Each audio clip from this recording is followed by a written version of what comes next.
اپنے آقا کونین صلی اللہ تعالیٰ علیہ وسلم کا وہ آخری حج ہی بیان کروں جس میں رسول کریم صلی اللہ تعالیٰ علیہ وسلم حج کے لیے نکلے تھے۔ ہر مومن کو چاہیے کہ میرے مصطفیٰ کے سفر کو بھی سنیں، اللہ کے نبی صلی اللہ تعالیٰ علیہ وسلم نے کس طرح حج فرمائے، کتنے حج کیے، حج میں کیا کیا کیا، یہ بھی سننے سے تعلق رکھتا ہے یا نہیں؟ ہم ایسے ویسوں کی ٹریول ہسٹری دیکھتے رہتے ہیں، نبی کونین صلی اللہ تعالیٰ علیہ وسلم کا سفر حج کیوں نہیں دیکھتے، کیوں نہیں پڑھتے؟ بلکہ میں آپ کو بتاؤں کہ حضور اکرم صلی اللہ تعالیٰ علیہ وسلم کا سفر حج پوری کائنات کے انسانوں کے لیے ایک ایسا دستور مرتب کیا گیا ہے اس حج کے سفر میں کہ اس وقت تک پوری دنیا میں لا اور قانون نام کی کوئی چیز ہی نہیں تھی۔ جب میرے آقا صلی اللہ تعالیٰ علیہ وسلم نے پورے قوانین مرتب کر کے اپنے خطبے میں بیان کر دیے، ہوا یہ کہ میں شروع سے عرض کرتا ہوں، حدیث پاک میں جیسے الفاظ آئے ہیں اسی کی تھوڑی تشریح کے ساتھ عرض کروں گا۔ مفہوم حدیث، حضرت امام باقر رضی اللہ تعالیٰ عنہ جو سیدنا امام حسین رضی اللہ تعالیٰ عنہ کے پوتے ہیں، امام زین العابدین رضی اللہ تعالیٰ عنہ کے بیٹے ہیں، آپ نے ایک معمر صحابی، کافی عمر دراز صحابی تھے، حضرت جابر رضی اللہ تعالیٰ عنہ، ان کے پاس جا کر کے پوچھتے ہیں اللہ کے رسول صلی اللہ تعالیٰ علیہ وسلم کا حج کیسا ہوا، آپ ذرا بتائیں۔ حضرت جابر رضی اللہ تعالیٰ عنہ نے بیان کرنا شروع کیا، وہ صحابی رسول تھے جو اس سفر میں شریک تھے۔ فرماتے ہیں رسول کریم صلی اللہ تعالیٰ علیہ وسلم جب مکہ سے ہجرت فرما کر مدینہ تشریف لے گئے، یہ کل 10.5 سال کا عرصہ ہوتا ہے۔ جب آپ کی عمر مبارک 53 سال کی ہو چکی تھی، آپ نے ہجرت فرمائی، اور 63 سال کی عمر پاک میں آپ کا وصال پاک ہوا۔ یہ جو 10.5 سال کا عرصہ ہے، اس عرصے میں اللہ کے نبی صلی اللہ تعالیٰ علیہ وسلم نے صرف ایک ہی حج فرمایا، اور اسی کو پہلا حج اور آخری حج کہا جاتا ہے۔ ہجرت کے بعد جو حج کیا اللہ کے نبی صلی اللہ علیہ وسلم نے، جو تمام احادیث کی کتب میں موجود ہے، شروع سے پہلے سال، دوسرے سال، تیسرے سال نہیں، بلکہ 9واں سال آیا، آپ کی ہجرت کا 9واں سال۔ ابھی بھی ہماری جو تاریخ ہے وہ ہجرت ہی کی تاریخ چلتی ہے۔ اس وقت اب جو ہم آج زندگی گزار رہے ہیں، ہجرت کو 1441 سال ہو چکے۔ آپ 2020 تو یاد رکھتے ہیں، لیکن میرے مصطفیٰ کریم صلی اللہ علیہ وسلم کی ہجری تاریخ میں ہر مسلمان کو یاد ہونی چاہیے۔ اسلامی تاریخ ہجرت سے چل رہی ہے۔ حضور اکرم صلی اللہ تعالیٰ علیہ وسلم کی ہجرت کا 9واں سال تھا، 9 سال ہو گئے۔ اللہ کے حبیب صلی اللہ تعالیٰ علیہ وسلم نے اعلان فرمایا کہ اس سال میں حج کے لیے روانہ ہونے والا ہوں۔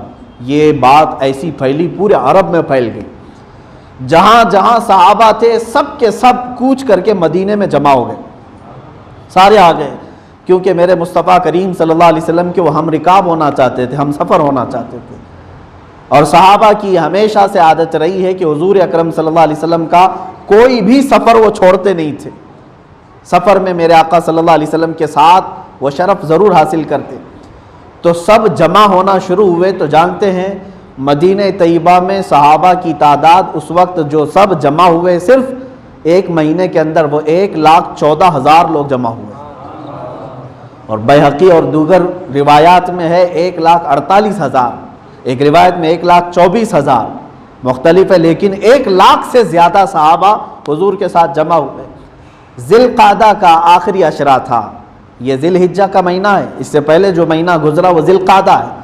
ذی القعدہ کا آخری عشرہ تھا، جمعرات کا دن تھا۔ رسول کریم صلی اللہ تعالیٰ علیہ وسلم نے مسجد نبوی شریف تشریف لا کر ظہر کی نماز پڑھائی، اور سب سے کہا سفر کا ارادہ کر لو اور کوچ کر جاؤ، سب ساتھ نکلو۔ اللہ کے حبیب صلی اللہ تعالیٰ علیہ وسلم کے ساتھ اس وقت 1,24,000 صحابہ اور آپ کی تمام ازواج مطہرات بھی تھیں۔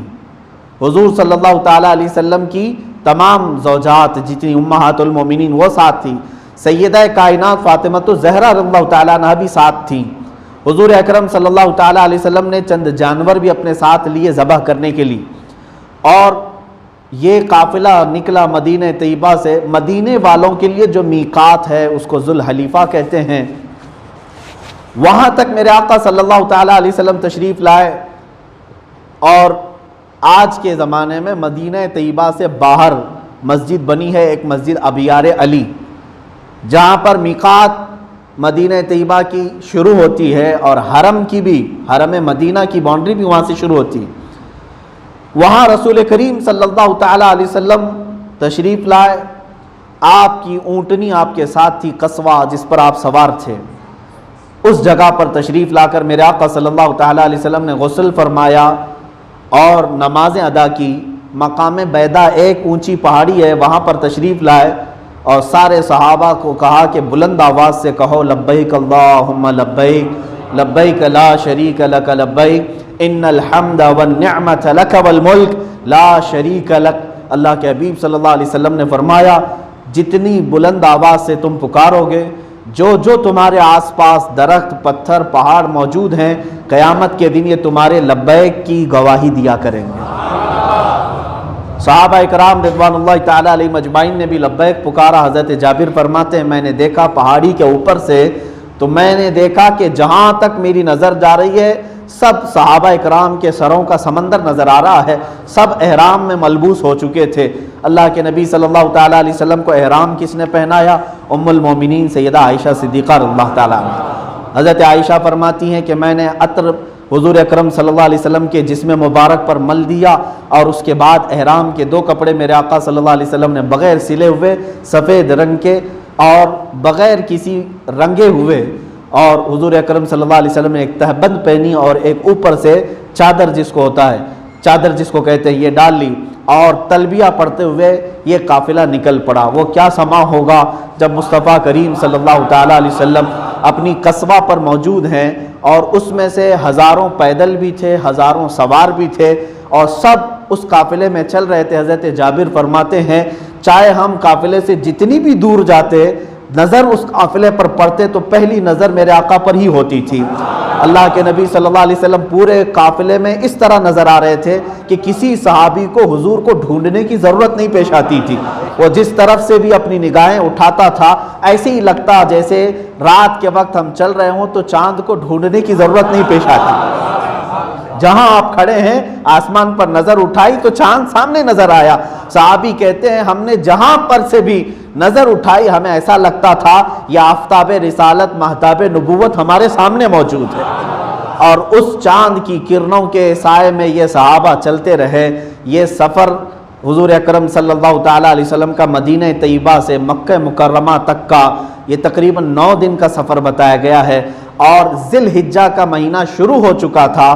شروع کے ایام میں میرے آقا صلی اللہ تعالیٰ علیہ وسلم مکہ مکرمہ میں داخل ہوئے۔ مقام ذی طوا وہاں پر ایک جگہ ہے، وہاں پر آپ نے اپنے قافلے کو اتارا اور پھر وہاں پر غسل فرمایا۔ اللہ کے نبی صلی اللہ تعالیٰ علیہ وسلم نے غسل فرمایا اور سارے صحابہ سے کہا کہ یہاں پر غسل کر لو، یہ انبیاء اکرام علیہ السلام کے غسل کی جگہ ہے۔ اب وہ صحابہ کیسے تعلیم لے رہے تھے ہر ایک عمل کی۔ حضور اکرم صلی اللہ تعالیٰ علیہ وسلم نے غسل فرما کر پھر باب السلام، ان نجدیوں نے اس دروازے کو ابھی پورا کا پورا انڈر گراؤنڈ کر رکھا ہے، باقی اپنے باپ داداؤں کے نام پہ بڑے بڑے گیٹ بنائے ہیں۔ جو گئے ہیں وہ جانتے ہیں، باب الملک فہد، باب الملک عبدالعزیز، باب ملک عبداللہ، یہ سب بادشاہوں کے نام پر آسمان چھوتے ہوئے عمارتیں یعنی بڑے بڑے مینارے بنا کر گیٹ لگائے ہیں، اور جس دروازے سے میرے مصطفیٰ داخل ہوتے تھے اس کو انڈر گراؤنڈ کر کے رکھا ہوا ہے۔ وہ باب السلام ہے جس میں سے میرے آقا صلی اللہ علیہ وسلم کا مسجد حرم میں داخلہ ہوتا تھا، اور اسی کے بغل میں باب النبی بھی ہے۔ وہ اتنا ہے جیسے ہماری مسجد کا دروازہ سمجھ لیں، اتنے بڑے حرم کے اندر ایک چھوٹا سا دروازہ۔ یہ کیا ہے؟ محبت نبی ہو سکتی ہے؟ ہونا تو یہ چاہیے تھا کہ وہاں جانے کے بعد ہر مسلمان کو اپنے نبی کے نشانات نظر آئے، نہ کہ ان بادشاہوں کے جو چور اور ڈکیت تھے اور کسی طرح سے ظلم و جبر کے ساتھ یہ تخت کو حاصل کیے ہوئے ہیں، ان کے نشانات کیا معنی رکھتے ہیں؟ انتظار کرو، یہ بھی سب نام ختم ہو جائیں گے، پھر انشاءاللہ کوئی دوسرے نام اللہ تعالیٰ وہاں بتائے گا۔ عزیزان گرامی، حضور اکرم صلی اللہ تعالیٰ علیہ وسلم جیسی مقام ذی طوا سے غسل فرما کر مکہ مکرمہ کے محلے میں داخل ہوئے، جب آپ کے خاندان بنو ہاشم کو خبر ہوئی میرے آقا صلی اللہ علیہ وسلم تشریف لائے ہیں، تو پورے مکہ کے جو آپ کے بنو ہاشم کے خاندان تھے، ہاشمی، سارے بچے جوان سب دوڑے دوڑے میرے آقا کی استقبال کے لیے آئے، اور حضور اکرم صلی اللہ علیہ وسلم نے نہایت ہی والہانہ محبت سے کچھ بچوں کو اپنے اونٹ کے سامنے بٹھایا، کچھ کو پیچھے بٹھایا، کچھ حضور صلی اللہ علیہ وسلم کی اونٹنی پر لدے ہوئے سامان سے لٹکتے ہوئے جا رہے تھے، یہاں تک کہ اس دروازے پر میرے آقا صلی اللہ تعالی علیہ وسلم آ کر اتر گئے، جس کو باب السلام کہا گیا ہے۔ یہاں اللہ کے حبیب صلی اللہ تعالی علیہ وسلم تشریف لائے، اور اس کے بعد آپ کا داخلہ جو ہوا، صحابہ سب اس واقعے کے گواہ ہیں۔ یہ میں جو بیان کر رہا ہوں یہ حضرت جابر رضی اللہ تعالیٰ عنہ کی بیان کی ہوئی حکایت بیان کر رہا ہوں، وہ صحابی بیان کر رہے ہیں حضرت امام باقر کو۔ کہتے ہیں رسول کریم صلی اللہ تعالیٰ علیہ وسلم دروازے پر کھڑے ہو گئے، اور اس کے بعد جیسے ہی آپ نے اندر قدم رکھا، یہ پڑھا اللہم انت السلام ومنک السلام والیک یرجع السلام حینا ربنا بالسلام، جو آج ہم ہر فرض نماز کے بعد پڑھتے ہیں۔ حضور اکرم صلی اللہ علیہ وسلم حرم پاک میں داخلے کے وقت یہ دعا پڑھ کر اندر داخل ہوئے۔ جیسے ہی آپ خانہ کعبہ کے پاس آئے، اللہ اکبر، صحابہ کہتے ہیں سب کے جسم وہیں کے وہیں ساکت ہو گئے کہ کافی زمانے کے بعد حرم کعبہ میں کچھ صحابہ کو داخلہ ملا تھا، فتح مکہ ہو چکا تھا، لیکن یہ حج کے لیے جو آئے تھے یہ بڑی شان تھی۔ حضور اکرم صلی اللہ علیہ وسلم وہیں کھڑے ہو گئے، اور آپ کی داڑھی مبارکہ سے آنسو کے قطرے ٹپکتے ہوئے صحابہ نے دیکھے۔ اللہ کے نبی صلی اللہ علیہ وسلم نے بلند ہاتھ اٹھائے اور دعا یوں کرنے لگے، جئت الیک حاربا یا اللہ۔ یہ الفاظ ہیں، صحابہ کہتے ہیں حضور صلی اللہ علیہ وسلم یہ کہتے تھے، اے اللہ میں دنیا سے بھاگ کر تیرے پاس آیا ہوں، دنیا کو پیچھے چھوڑ کر میں تیرے دربار میں آیا ہوں۔ اے مسلمانوں بتاؤ حضور کے پاس کون سی دنیا تھی؟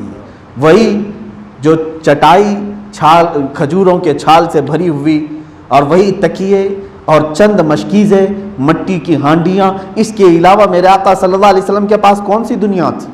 اللہ کے نبی صلی اللہ علیہ وسلم نے کون سا محل چھوڑنا تھا؟ کتنی جائیدادیں چھوڑائی تھی؟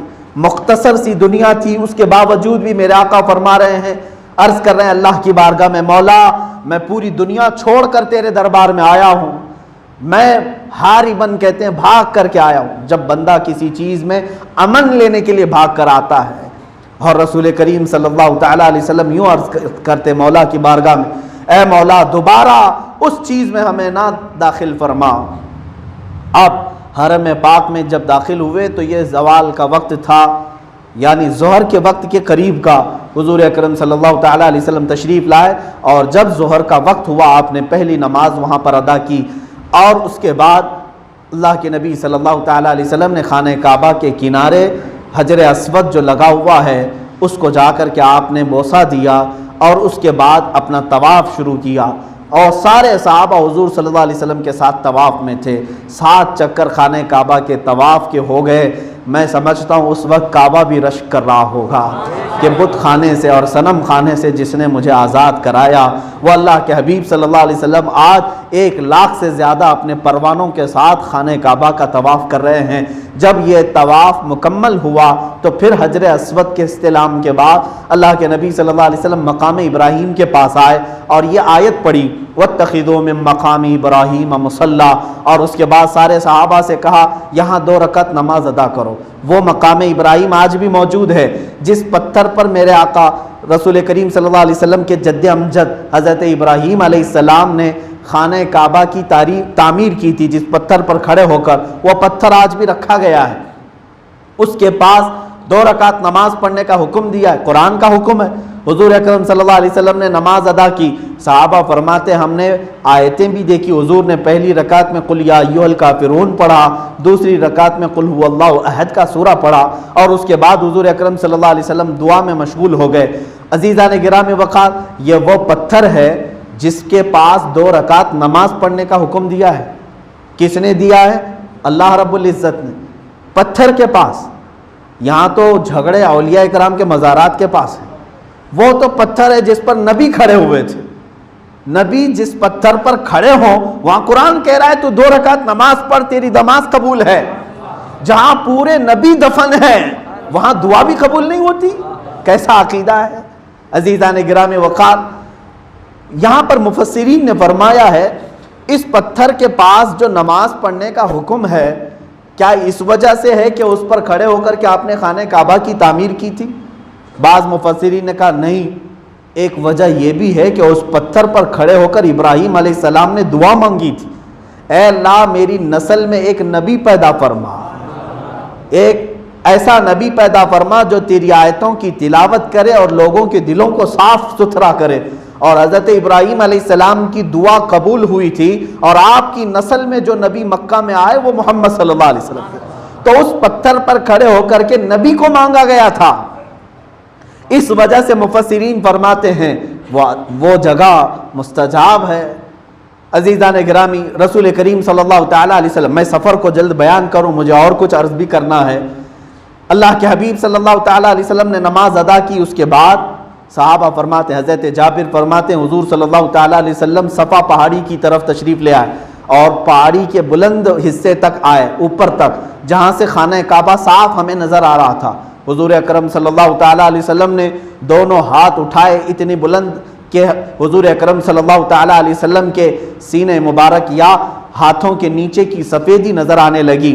حضور اکرم صلی اللہ علیہ وسلم نے وہاں پر تکبیر پڑھی اور لا الہ الا اللہ وحدہ لا شریک لہ لہ الملک ولہ الحمد یحیی ویمیت بیدہ الخیر وہو علی کل شیء قدیر۔ اس کے بعد حضور اکرم صلی اللہ علیہ وسلم نے پڑھا انجز عبدہ نصر عبدہ وحزم الاحزاب وحدہ، اللہ تعالیٰ نے اپنے وعدہ مکمل کر دیا، اپنے بندے کی مکمل اللہ تعالیٰ نے مدد کی اور تنہا رب ذوالجلال نے پورے کافروں کو شکست دیا۔ یہ دعا پڑھ کر کے حضور صلی اللہ علیہ وسلم نے صفا مروہ کی سعی شروع کی۔ حضور صلی اللہ علیہ وسلم صفا سے چلتے تھے اور مروہ کی طرف بیچ میں تھوڑا سا حصہ آتا، حضور اکرم صلی اللہ علیہ وسلم وہاں تیزی سے جاتے۔ سارے صحابہ نے یہ ہر عمل کو نوٹ کیا ہے۔ پھر یہ صفا مروہ، مروہ سے صفا، یہ 7 چکر مکمل ہوئے۔ مروہ میں پہنچنے کے بعد حضور اکرم صلی اللہ تعالیٰ علیہ وسلم نے فرمایا ہمارا عمرہ مکمل ہو چکا ہے۔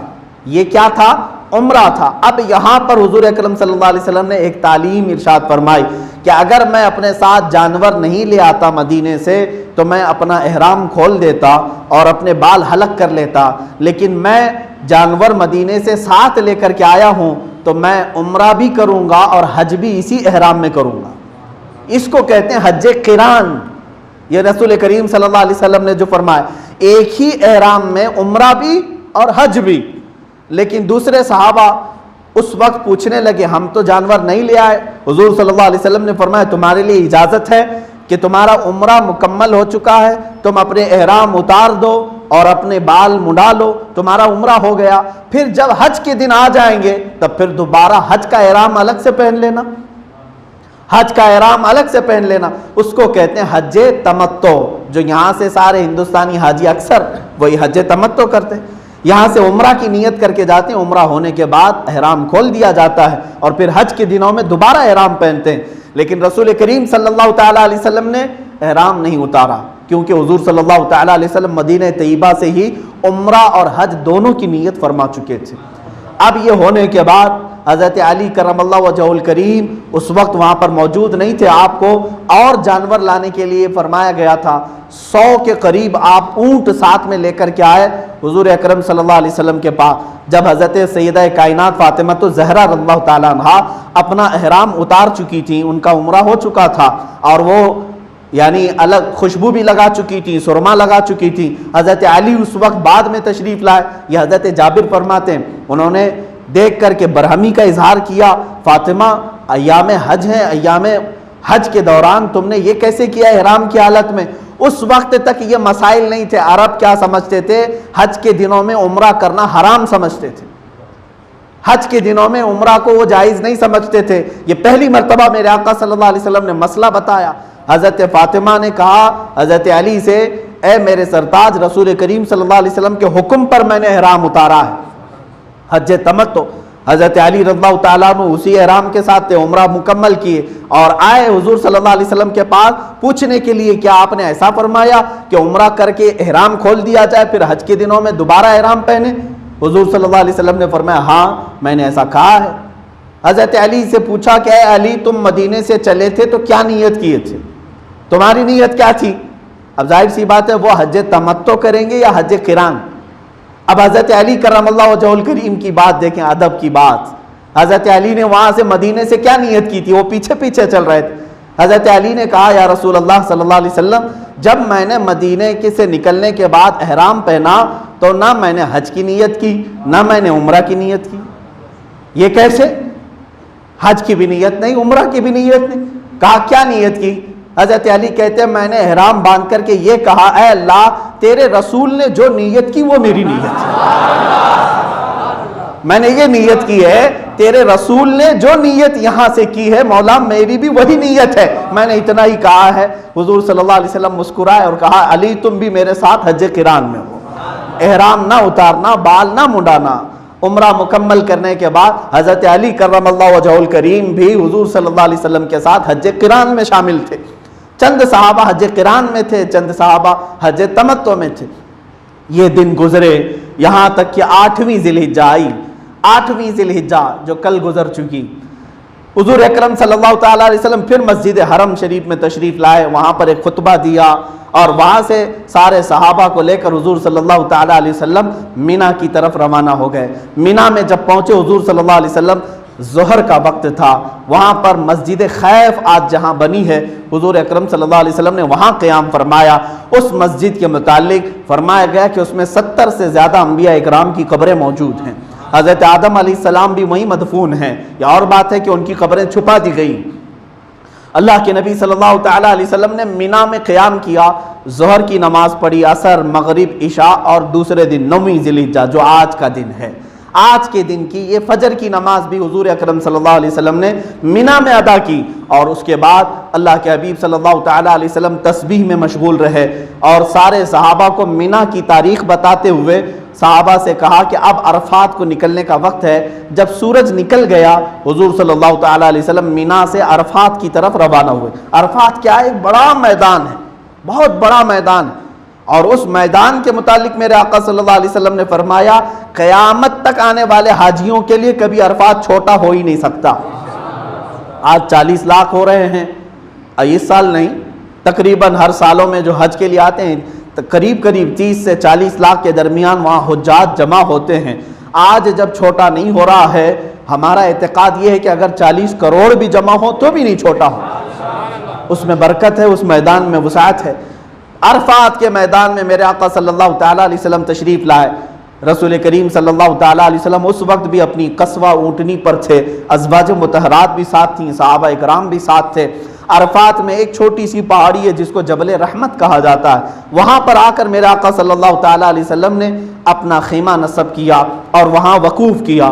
صحابہ اکرام رضوان اللہ تعالیٰ علیہ مجمعین کو جمع کر کے کہا تمہیں معلوم ہے مجھ سے پہلے جتنے بھی نبی آئے آدم علیہ السلام سے لے کر حضور صلی اللہ علیہ وسلم تک سبوں نے آج کے دن کون سی تسبیح پڑھی تھی؟ اب یہ سب ہمارے لیے بھی ہے اور برکت بزرگوں نے فرمایا. میں آج یہ کہہ بھی رہا ہوں آج کے دن جو یہ تسبیح پڑھے گا وہ اپنے یہاں موجود ہے تب بھی مولا تعالیٰ اس کو عرفات والوں میں شامل فرمائے گا، ان کی دعاؤں میں اسے شریک فرمائے گا، ان کی تسبیحات میں اسے شامل کرے گا، چاہے وہ حبلی کے کسی محلے میں ہی کیوں نہ بیٹھا ہو. حضور اکرم صلی اللہ علیہ وسلم نے فرمایا آسان تسبیح ہے. فرمایا کہ مجھ سے پیشتر جتنے نبی آئے انہوں نے آج کے دن یہ تسبیح پڑھی لا الہ الا اللہ وحدہ لا شریک لہ لہ الملک ولہ الحمد یحیی ویمیت بیدہ الخیر وہو علی کل شیء قدیر، جس کو ہم چوتھا کلمہ توحید کہتے ہیں. یہ تسبیح حضور اکرم صلی اللہ تعالیٰ علیہ وسلم نے تلقین فرمائی. جب ظہر کا وقت آیا اب یہ وہی وقت ہے جس میں ہم جمع ہیں. حضور اکرم صلی اللہ تعالیٰ علیہ وسلم نے عرفات کے دن یہ 9ویں ذی الحجہ کو ظہر کے وقت پھر ایک وہاں سے تھوڑی دور آگے تشریف لائے جہاں آج مسجد نمرہ بنی ہوئی ہے. مسجد نمرہ آج جہاں عرفات میں بنی ہوئی ہے وہاں پر تشریف لائے اور سارے صحابہ سے کہا اپنی صفیں بنا لو، اب ظہر کی نماز اور عصر کی نماز ایک ساتھ ادا کی جائے گی. ایک اذان ہوئی، 2 جماعتیں ہوئی ایک ہی وقت میں، ایک ہی اذان دی گئی ظہر کی اور حضور اکرم صلی اللہ تعالیٰ علیہ وسلم نے ظہر کی نماز اور عصر کی نماز ایک ہی وقت میں پڑھائی، ایک ہی وقت میں پڑھائی. صحابہ اس کے گواہ ہیں. اور اس کے بعد حضور اکرم صلی اللہ علیہ وسلم نے پھر اپنی اونٹنی کو طلب کیا، قصوہ پر سوار ہوئے اور اس کے بعد جو جامع خطبہ ارشاد فرمایا جس کو خطبہ حجۃ الوداع کہتے ہیں. یہ خطبہ حجۃ الوداع حضور صلی اللہ تعالیٰ علیہ وسلم کا وہ ایسا خطبہ ہے جو قیامت تک آنے والے مسلمانوں کے لیے ایک دستور ہے، پورا لا ہے، پورے قوانین کا مجموعہ ہے۔ اس وقت سے لے کر آج تک 14 صدیاں گزر گئی، لوگوں نے آج تک اس پر تحقیق کی اور بتایا کہ ایک ایسا جامع خطبہ ہے۔ حضور صلی اللہ علیہ وسلم کا ایک معجزہ کیا تھا جانتے آپ؟ دوسرے معجزے تو آپ نے سنے ہیں، چاند کا شق ہو جانا، سورج کا پلٹ آنا اور آپ کی انگلیوں سے پانی کا جاری ہونا، یہ معجزے ہیں، یہ حصی معجزے۔ ایک معجزہ اللہ تعالیٰ نے آپ کو زبانی طور پر یہ عطا فرمایا تھا، حضور اکرم صلی اللہ تعالیٰ علیہ وسلم بہت ہی تھوڑے جملے بیان کرتے لیکن اس میں مفہوم سمندر کے برابر کا ہو۔ جامع الکلم، حضور اکرم صلی اللہ تعالیٰ علیہ وسلم کو جوامع الکلم عطا کیا گیا تھا، یعنی چند کلمات میں حضور صلی اللہ علیہ وسلم پوری کی پوری تاریخ بیان فرما دیتے۔ تو حضور اکرم صلی اللہ علیہ وسلم نے جو خطبہ بیان کیا، وہ اونٹنی پر سوار ہو کر سارے صحابہ، اس وقت 1,24,000 کے قریب یا اس سے زیادہ صحابہ وہاں پر موجود تھے، سبوں نے اس خطبے کو سنا۔ صحابہ فرماتے ہیں ہر ایک نے برابر برابر حضور صلی اللہ تعالیٰ علیہ وسلم کے خطبے کو سنا۔ جو سب سے آخر میں تھا وہ بھی ویسے ہی سنتا تھا جو سب سے پہلی صف میں بیٹھا ہوا تھا۔ نہ مائک ہے، نہ مائکروفون ہے، کوئی چیز نہیں ہے، اس کے باوجود اس میدان میں 1,24,000 صحابہ کو میرے آقا صلی اللہ علیہ وسلم نے اپنا خطبہ سنایا۔ انشاءاللہ العزیز میں چاہتا ہوں کہ وہ خطبہ حجۃ الوداع آج کی اس جمعہ میں میں تلاوت کروں انشاءاللہ۔ یہ میرے لیے بھی سعادت کی بات ہے، عرفہ کا دن آیا ہے اور جمعہ کا دن بھی آیا ہے، اور ظاہر سی بات ہے اب عرفات کے میدان میں ہم تو خطبہ نہیں دے پاتے، یہاں پر جب دن بھی وہ آیا ہے اور خطبے کا موقع بھی ہے تو میں نے محسوس یہ کیا کہ اللہ کے نبی صلی اللہ علیہ وسلم نے آج کے دن جو خطبہ دیا تھا وہی خطبہ ہم جمعہ میں تلاوت کریں۔ یہ آخری خطبہ ہے حضور صلی اللہ علیہ وسلم۔ اس کو آخری خطبہ کیوں کہا جاتا ہے؟ اس لیے کہ اسی خطبے میں میرے آقا صلی اللہ علیہ وسلم نے یہ فرما دیا تھا لعلی لا القاکم بعد عام ھذا او کما قال النبی صلی اللہ علیہ وسلم۔ حضور صلی اللہ علیہ وسلم نے فرمایا تھا شاید ہو سکتا ہے کہ اس کے بعد پھر میں دوبارہ تم سے اس جگہ پر نہیں ملوں گا۔ اسی خطبے کے شروع میں ہی میرے آقا صلی اللہ علیہ وسلم نے بیان فرما دیا تھا کہ ہو سکتا ہے اس سال کے بعد میں پھر تم سے دوبارہ نہیں ملوں گا، اور اسی خطبے کے دوران وہ آیت نازل ہوئی قرآن کی جس کو قرآن کی سب سے آخری آیت کہا جاتا ہے۔ اب جو قرآن آپ پڑھ رہے ہیں سورہ فاتحہ سے شروع ہے نا، الحمدللہ سے، اور ختم کہاں ہوتا ہے؟ والناس پہ۔ سورہ قل اعوذ برب الناس پڑھتے ہیں، اس کے بعد والناس پہ ختم ہوتا ہے، لیکن جو نزول کی ترتیب ہے وہ الگ ہے۔ نازل ہونے کی جو ترتیب ہے، سب سے پہلے اقرا بسم ربک الذی خلق نازل ہوئی 5 آیتیں، اس کے بعد سورہ مدثر نازل ہوئی ہے۔ ترتیب کے اعتبار سے نزول ترتیب الگ ہے۔ اس دن جو سب سے آخری آیت نازل ہوئی وہ تھی الیوم اکملت لکم دینکم، جس کو میں نے ابھی تقریر سے پہلے تلاوت کیا ہے۔ الیوم اکملت لکم دینکم واتممت علیکم نعمتی ورضیت لکم الاسلام دینا۔ یہ آیت اسی وقت نازل ہوئی، حضور صلی اللہ علیہ وسلم نے تلاوت کر کے لوگوں کو سنایا۔ حضور صلی اللہ علیہ وسلم نے فرمایا، اللہ فرما رہا ہے آج کے دن میں نے تمہارا دین مکمل کر دیا، دین مکمل ہو گیا اور میں نے اپنی نعمتیں پوری دے دی اور میں تمہیں اسلام دے کر راضی ہو گیا۔ یہ اللہ تعالیٰ نے فرمایا، سورہ مائدہ کی یہ آیت ہے، 6 پارے میں موجود ہے۔ سارے صحابہ خوش ہو گئے، ظاہر سی بات ہے احکام اب اترنے نہیں تھے، اب کیا حلال ہے کیا حرام ہے سب کچھ بیان ہو چکا ہے، سب قرآن میں آ گیا، دین کمپلیٹ ہو گیا۔ یہودی کہتے ہیں ایسی کوئی آیت اگر ہمارے کتابوں میں آ جاتی تو ہم اس کو عید کا دن منا لیتے ہیں کہ دین کمپلیٹ ہو گیا۔ اسلام کو کمپلیٹ کہا کس نے؟ اللہ نے۔ صحابہ اکرام خوش بھی تھے اس دن، سارے عرفات کے میدان میں خوش تھے کہ آج ہمارا دین مکمل ہو گیا۔ ظاہر سی بات ہے گھر بنا رہے ہیں تو جس وقت گھر پورا مکمل ہو جائے تو خوشی کا دن ہے۔ جو چیز آپ نے شروع کی ہے وہ جب کمپلیٹ ہو جائے تو خوشی ہوتی ہے کہ نہیں؟ سب خوشیوں میں تھے سوائے ایک کے، وہ صدیق اکبر تھے۔ حضرت ابوبکر صدیق رضی اللہ تعالیٰ عنہ میدان کے کنارے رو رہے تھے اور اکیلے بیٹھے تھے۔ صحابہ نے کہا ابوبکر آج خوشی کا دن ہے، دین مکمل ہو چکا۔ سیدنا ابوبکر صدیق رضی اللہ تعالیٰ عنہ نے فرمایا یقیناً خوشی کا دن ہے، دین مکمل ہو گیا، لیکن مجھے اس کا دوسرا رخ یہ نظر آتا ہے وہ رسول آئے تھے دین مکمل کرنے کے لیے، جب دین مکمل ہو گیا تو شاید اب رسول ہمارے درمیان نہیں رہے۔ رسول آئے کس کے لیے؟ دین مکمل کرنے کے لیے۔ اب وہ اپنا کام کر چکے ہیں تو شاید اب ہمارے درمیان نہیں رہیں گے۔ مجھے یہ خوف ستا رہا ہے۔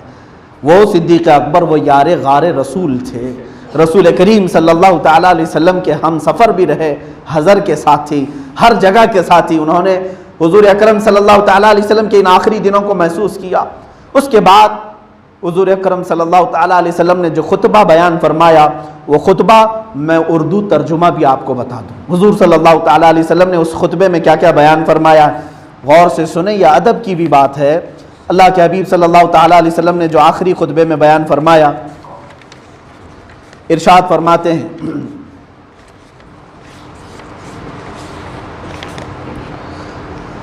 الحمدللہ سے شروع ہوتا ہے خطبہ، میں پورا ترجمہ یہ لکھ کر کے لایا ہوں آپ کے پاس۔ سب تعریف اللہ ہی کے لیے ہے، ہم اس کی حمد کرتے ہیں، اسی سے مدد چاہتے ہیں، اسی سے معافی مانگتے ہیں، اسی کے پاس توبہ کرتے ہیں۔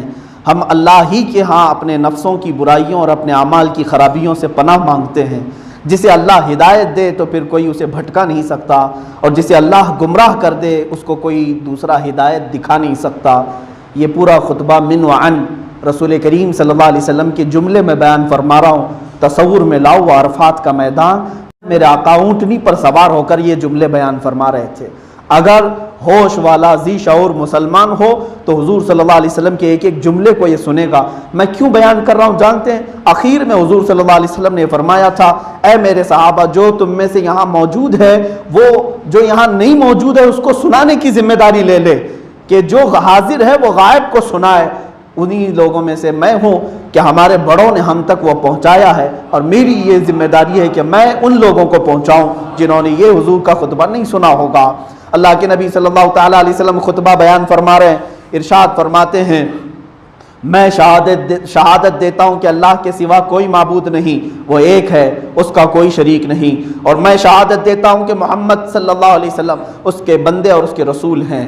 اللہ کے بندو، میں تمہیں اللہ سے ڈرنے کی تاکید کرتا ہوں اور اس کی اطاعت پر زور دیتا ہوں، اور میں اسی سے ابتدا کرتا ہوں جو بھلائی ہے۔ اے لوگو، میری بات سن لو، مجھے کچھ خبر، میں یہ نہیں جانتا کہ میں تم سے اس قیام گاہ میں، یعنی اس عرفات کے میدان میں اس سال کے بعد دوبارہ پھر کبھی ملاقات کر سکوں۔ ہاں، جاہلیت کے تمام دستور آج میں نے اپنے پاؤں سے روند دیے۔ کسی عربی کو عجمی پر فضیلت نہیں، اور کسی عجمی کو عربی پر نہیں، کسی سرخ کو سیاہ پر نہیں، اور کسی کالے کو گورے پر فضیلت نہیں۔ ہاں، فضیلت ہے تو صرف تقویٰ کے ذریعے سے ہوگی۔ خدا سے ڈرنے والا انسان مومن ہوتا ہے اور اس کا نافرمان بدبخت ہوتا ہے۔ تم سب کے سب آدم کی اولاد ہو اور آدم کو مٹی سے بنایا گیا ہے۔ اے لوگو، تمہارے خون، تمہارا مال، تمہاری عزتیں ایک دوسرے پر ایسی حرام ہیں جیسا کہ آج کے دن کی حرمت ہے، آج کے مہینے کی حرمت ہے، اور آج کے اس مہینے کی حرمت ہے، اور اس جگہ کی حرمت ہے۔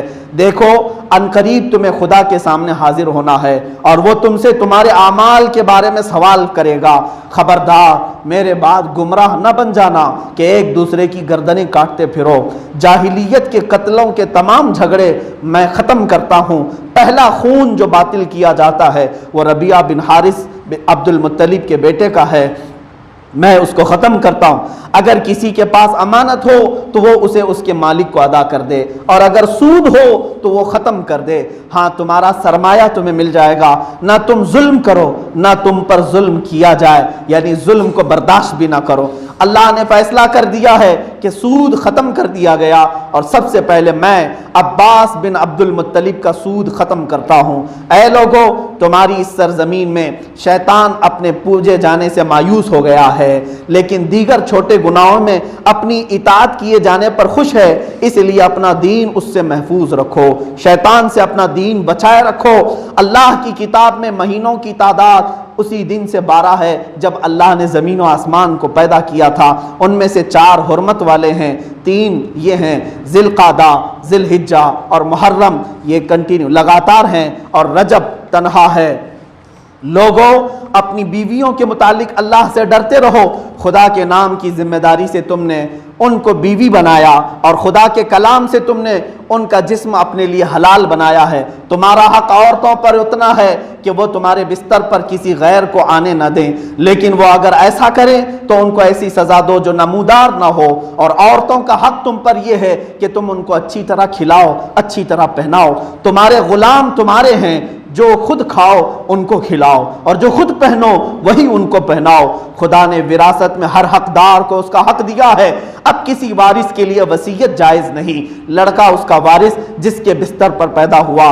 زناکار کے لیے پتھر ہے اور ان کے حساب خدا کے ذمے ہیں۔ عورت کو اپنے شوہر کے مال میں اس کی اجازت کے بغیر لینا جائز نہیں۔ قرض ادا کیا جائے، عاریت واپس کی جائے، عطیہ لوٹا دیا جائے، ضامن تاوان کا ذمہ دار ہے۔ مجرم اپنے جرم کا ذمہ دار ہے، باپ کے جرم کا بیٹا ذمہ دار نہیں، اور بیٹے کے جرم کا باپ ذمہ دار نہیں۔ اگر کٹی ہوئی ناک کا کوئی حبشی بھی تمہارا امیر مقرر کر دیا جائے اور وہ تم کو خدا کی کتاب کے مطابق لے کر چلے تو اس کی اطاعت اور فرما برداری تم پر لازم ہے۔ اے لوگو، نہ تو میرے بعد کوئی نبی آئے گا اور نہ کوئی جدید امت پیدا ہونے والی ہے۔ خوب سن لو کہ اپنے پروردگار کی عبادت میں لگے رہو اور پنجگانہ نماز ادا کرو، سال بھر میں ایک مہینہ رمضان کے روزے رکھو، اللہ کے گھر کا حج کرو۔ میں تم میں ایک چیز چھوڑتا ہوں، اگر تم نے اس کو مضبوطی سے پکڑ لیا تو کبھی گمراہ نہ ہوگے۔ وہ کیا چیز ہے؟ کتاب اللہ، قرآن عظیم اور سنت رسول اللہ۔ اور دوسری حدیث میں ہے، میں تمہارے درمیان دو ایسی مضبوط چیزیں چھوڑ جا رہا ہوں کہ اگر تم انہیں مضبوطی سے تھامے رہو تو کبھی گمراہ نہ ہوگے۔ ایک اللہ کی کتاب قرآن مقدس ہے اور دوسری میری آل اہل بیت ہے۔ اس خطبے کو ختم کرنے کے بعد میرے آقا صلی اللہ تعالیٰ علیہ وسلم نے یوں صحابہ سے پوچھا، قیامت کے دن خدا کی بارگاہ میں میرے بارے میں اگر سوال کیا جائے گا تم سے تو اے میرے صحابہ تم میرے بارے میں کیا کہو گے؟ سارے صحابہ نے یوں کہا، آسمان کی طرف انگلی اٹھائی، عرفات کے میدان میں کہا، اے خدا تو گواہ رہنا، اے خدا تو گواہ رہنا، اے خدا تو گواہ رہنا۔ اور اس کے بعد آپ نے فرمایا، سارے صحابہ نے کہا، یا رسول اللہ، آپ نے اپنے اوپر جو ذمہ داری تھی وہ پوری نبھا دی ہے، آپ نے امانت پہنچا دی ہے، آپ نے رسالت مکمل کی ہے۔ قد ادیت الامانۃ وبلغت الرسالۃ ونصحت الامۃ یا رسول اللہ، صدقت یا رسول اللہ۔ اے اللہ کے رسول، آپ نے جو کچھ بھی فرمایا وہ بالکل سچ فرمایا ہے۔ یہ ہے خطبہ حجۃ الوداع، حضور صلی اللہ علیہ وسلم کا آخری خطبہ۔ اس کو اگر تشریح میں چلا جاؤں تو بہت سارا وقت لگ جائے گا۔ آج یہ جمعہ کا مختصر وقت ہے میرے عزیزو، اس میں ایک ایک پوائنٹ ایسا ہے جس پر پوری گفتگو ہوتی ہے۔ اللہ کے نبی صلی اللہ علیہ وسلم نے سب سے پہلے جو آپ کو فرمایا وہ دیکھیں، بنیاد آپ کی بتائی، تم میں کسی کو غرور و تکبر نہ آئے، تم سب کے سب آدم کی اولاد ہو اور آدم علیہ السلام کو مٹی سے بنایا گیا ہے، تمہاری حیثیت صرف مٹی کی ہے، اسی لیے ہم کو مٹی میں دوبارہ دفن کیا جاتا ہے، جہاں سے پیدا کیا گیا وہاں ڈال دیا گیا۔ اللہ نے فرمایا، منہا خلقناکم وفیہا نعیدکم، اسی سے ہم نے تمہیں پیدا کیا اور اسی میں ہم تم کو لوٹائیں گے، ومنہا نخرجکم تارۃ اخری، اور اسی سے ہم دوبارہ تم کو قیامت کے دن اٹھائیں گے۔ ہماری اصلیت مٹی ہے، اور مٹی عاجزی سکھاتی ہے، اور آگ برتری یعنی بلندی تکبر سکھاتی ہے۔ اسی لیے شیطان آگ سے پیدا ہوا، تکبر دکھایا، انسان مٹی سے پیدا ہوا ہے، ہمیشہ عاجزی کرے، غرور اور تکبر نہ کرے۔ حضور صلی اللہ علیہ وسلم نے فرمایا، کسی کو کسی پر فضیلت نہیں، کسی کو کسی پر فضیلت نہیں، گورا ہے تو کالے پر فضیلت نہیں ہے، کسی کو کسی پر نہیں۔ ہاں، اللہ کی بارگاہ میں اگر کسی کو کسی پر فضیلت ہے تو وہ صرف پرہیزگاری سے ہے، جس کا عمل جتنا اچھا ہے وہ اتنا معظم ہے۔ یہاں خاندانوں کی بھی فضیلت میرے آقا صلی اللہ علیہ وسلم نے منع فرما دی، کوئی کسی پر برتری نہ حاصل کرے۔ آج جیسے جبرن ٹیکس وصول کیا جا رہا ہے کہ میں فلاں خاندان سے ہوں، تم پر میری اطاعت واجب ہے، یہ تمام چیزیں اللہ کے نبی نے آخری حج میں ہی ختم کر دی، حضور صلی اللہ تعالیٰ علیہ وسلم نے ختم فرما دی۔ عزیزان گرامی، اسی خطبے میں رسول کریم صلی اللہ علیہ وسلم نے مساوات کا درس دیا ہے، برابری کا درس دیا ہے، یہاں تک کہ فرمایا تمہارے پاس اگر کوئی کام کرنے والا ہو، جیسے کوئی مزدور ہو، حضور نے فرمایا جو تم پہن رہے ہو اس کو وہی پہناؤ، جو تم کھا رہے ہو وہی اس کو کھلاؤ۔ کون ہے آج دنیا میں ان کی حق کی آواز اٹھاتا ہے؟ یا اس دور میں میرے مصطفیٰ بیان کر رہے ہیں جب 5 زنجیروں سے باندھ کر کے یونان کی حکومتیں عورتوں کو بیچنے کے لیے بازار میں لاتے تھے. اس وقت بازار میں عورتوں کو گلے میں، دونوں ہاتھوں میں، دونوں پیروں میں زنجیر باندھ کر کے لایا جاتا تھا. اس وقت میرے مصطفیٰ صلی اللہ علیہ وسلم عورتوں کے حقوق بیان کر رہے ہیں کہ تم اللہ سے ڈرو عورتوں کے حقوق کے لیے، ان کے ساتھ اچھا سلوک کرو، ان کو ایک لقمہ بھی اگر تم نے کھلایا تو مولا صدقے کا ثواب عطا کرے گا. مارنے سے منع کیا، ظلم کرنے سے منع کیا. عزیزان گرامی، تمام تر یہ غرور اور تکبر کے معاملات کو میرے آقا نے اسی خطبے میں ختم فرمایا، اور یہاں تک فرمایا سود کو میں نے اپنے پاؤں سے روند دیا. اور حدیث میں ہے سود اب اس کے بعد جو لے گا 1 درہم بھی سود کو ہی کھائے گا. سود جانتے ہیں جس کو آپ بڈی کہتے ہیں. مسلمان سے زیادہ مال لیتا ہے، قرض دے کر بڑھا کر لیتا ہے. میرے آقا صلی اللہ علیہ وسلم نے فرمایا گویا کہ اس نے خانہ کعبہ کے سامنے اپنی ماں سے زنا کیا. مسلمانوں یہ ہمارا ہے ہی نہیں طریقہ. اللہ نے ہمیں حلال طریقے عطا کیے ہیں. تجارت کرو، بیع کرو. سود اور یہ انٹرسٹ کا ہو یا اس کو فائنانس کا ہو یا بڈی کا ہو، اگر مسلمان آپس میں لین دین میں اس طرح بڑھا کر کے تجارت کرتے ہیں تو حرام ہے، حرام ہے. حضور صلی اللہ علیہ وسلم نے یہ منع فرمایا. اور اس کے بعد کاسٹ کسی کا کچھ نہیں. کاسٹزم جو ہے یہ اسلام نے اسی وقت ختم کیا ہے. آج تک دنیا جو اپنے آپ کو سپر پاور کہہ رہی ہے، وہاں پر بھی کالے گوروں کی لڑائی آج تک چل رہی ہے. کالے گورے کی لڑائی تو حضور نے 1400 سال پہلے ختم کی. آج امریکہ میں نہیں دیکھ رہے آپ، سارے کالے ایک طرف ہیں، گورے ایک طرف ہیں. فسادات بھڑکے ہوئے ہیں. یہ پوری دنیا کو ہیومن رائٹس سکھانے کے لیے چلے ہیں جو اپنی زمین پر کالے گوروں کا فرق نہیں جانتے. آج یہ کورٹ میں جا رہے ہیں حاجی علی میں عورتوں کو اجازت کیوں نہیں دی جا رہی ہے. یہ بہت سارے معاملات ہوں گے. میں ان سے کہتا ہوں تم دلت لوگوں کو پجاری اور پنڈت بننے کی اجازت کیوں نہیں دیتے؟ وہ انسان الگ ہے کیا؟ یہ انسان الگ ہے. اسلام نے مسجد کے مصلے کو کسی کے لیے خاص نہیں رکھا. اگر کسی کسان کا بیٹا بھی حافظ قرآن ہو تو ہمارا امام ہے. ہمارے یہاں کاسٹزم نہیں ہے. خان ہے، پٹھان ہے، سید ہے، شیخ ہے، کوئی بھی ہو، بس شرط یہ ہے کہ سینے میں اللہ کا کلام، رسول پاک کی شریعت ہو، وہ ہمارے مصلے کا امام بن سکتا ہے. ہمارے لیے یہاں پر کوئی کاسٹ نہیں ہے. اسی لیے میرے عزیزوں میں یہ عالمی پیغام دیتا ہوں، عالمی پیغام ہے. میرے مصطفیٰ کے خطبے کو پھر سے پڑھو اے لوگو، پھر سے پڑھو. اللہ کے نبی صلی اللہ تعالیٰ علیہ وسلم نے اس فرق کو ہمیشہ کے لیے ختم کیا. یہ کوئی کاسٹ نہیں ہے. میں اس پر اور گفتگو کروں گا. آج جیسے حالات ہمارے آس پاس کے نظر آ رہے ہیں، اب یہ بیماری اور وبا میں بھی جو سب سے بڑی سازش ہے وہ یہی ہے، چھوت اچھوت پیدا کیا گیا ہے. بھائی بھائی کو چھونے سے ڈر رہا ہے، باپ بیٹے کے سامنے جانے سے ڈر رہا ہے. کیا یہ چھوت اچھوت کے معاملات نہیں ہیں؟ پھر سے وہی لائے جا رہے ہیں. عزیزان گرامی وقار، ہم نے تو بچپن میں یہ سنا تھا بچہ اگر لنگڑا، لولا اور بلکہ منہ سے اس کے جھاگ نکل رہی ہو، ایسا بھی بچہ پیدا ہو تو ماں سینے سے لگا کر دودھ پلاتی تھی، کیونکہ ماں بھی انسان ہے اور بچہ بھی انسان ہے. کیا کبھی آپ نے دیکھا لولے لنگڑے بچے کو ماں نے دور کر دیا؟ ارے جانور نہیں دور کرتے. آج ایک بیماری کے خوف سے لوگوں کے رشتہ داریوں کو ختم کر دیا گیا ہے. یہ بھید بھاؤ کا کہاں سے معاملہ آیا؟ بچے باپ کو ہاسپٹل میں چھوڑ کر 20 دن سے غائب ہیں. یہ بھی واقعات ہیں میرے پاس. باپ موجود ہے ہاسپٹل میں، کوئی اس کی خیریت پوچھنے تک نہیں آتا. بیٹا کیوں؟ ڈر ہے کہیں کورونا مجھ کو نہ لگ جائے. یہ چیزیں کیوں پیدا کی گئی؟ ارے ہم تو اب تک کینسر کے پیشنٹ کو بھی کندھے پر اٹھا کر ہاسپٹل لے جاتے تھے. نہیں لے جاتے. جس کے گھر میں مرض آئے تو مرض اس کے جسم کو ہے.